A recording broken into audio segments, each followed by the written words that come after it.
दीर्घ 8 मास धरी कार्यरत थिबा समस्त कम्युनिटी सपोर्ट स्टाफ एमबीके सीआरपीसीएम एवं अन्यान्य कर्मचारी माने सेमानंको पई आसीची बहुत ही बड़ खुशी खबर। हेलो फ्रेंड्स, मु आरटी वेलकम करछि आ गुटे इनफॉर्मेटिव वीडियो को। तो चलंतु ए वीडियोटी रे कोन इनफॉरमेशन रहिछि वीडियोटी को संपूर्ण देखिबा। तो अपने आपण जहाँ देखी वीडियोटी को क्लिक करिसंती सेही विषय डिस्कशन करिबा। तो चलंतु आरंभ करिबा। चैनल जदि प्रथम करी विजिट करूथांती ताहाले वीडियोटी को लाइक करिबा सहित चैनल को सब्सक्राइब करिया पई भूलंतु नाही। और एमितिका इंपोर्टेंट अपडेट नोटिफिकेशन आपनक मोबाइल रे सर्वप्रथम पाइया पई पाखरे थिबा बेल आइकन को प्रेस करंतु।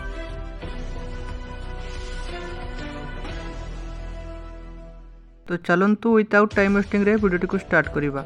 ओडिशा लिवलीहुड मिशन रु कम्युनिटी सपोर्ट स्टाफ मानको दरमा संक्रांतीय चिठी आसीची। तो 4 नवेम्बर 2024 रे ओडिशा लिवलीहुड मिशन रु गोटे चिठी आसीची। आपण माने स्क्रीन ऊपर देखि पारुथिबे। गत नवेम्बर 4 तारिख रे ओडिशा रे कार्यरत थिबा समस्त कम्युनिटी सपोर्ट स्टाफ माने ओएलएम ऑफिस सामने रे धारणा देइथिले, जोंथिरे कि से माने गत 8 मास हेलाणी बिना दरमा रे कोनोसी भी दरमा न पाई कार्य करी आसुथिले। एवं गत 4 तारिख रे समस्त कम्युनिटी सपोर्ट स्टाफ माने ओएलएम ऑफिस सामने रे दिन तमाम धारणा देइथिले। परवर्ती समय रे ओएलएम ऑफिस रो एक लेटर जारी करा जाइतिला।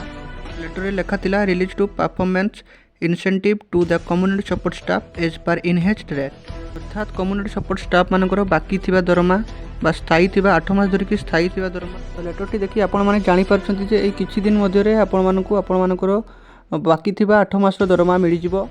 तो से कौन भी चिंता करूँ ना, व्यस्त हूँ ना।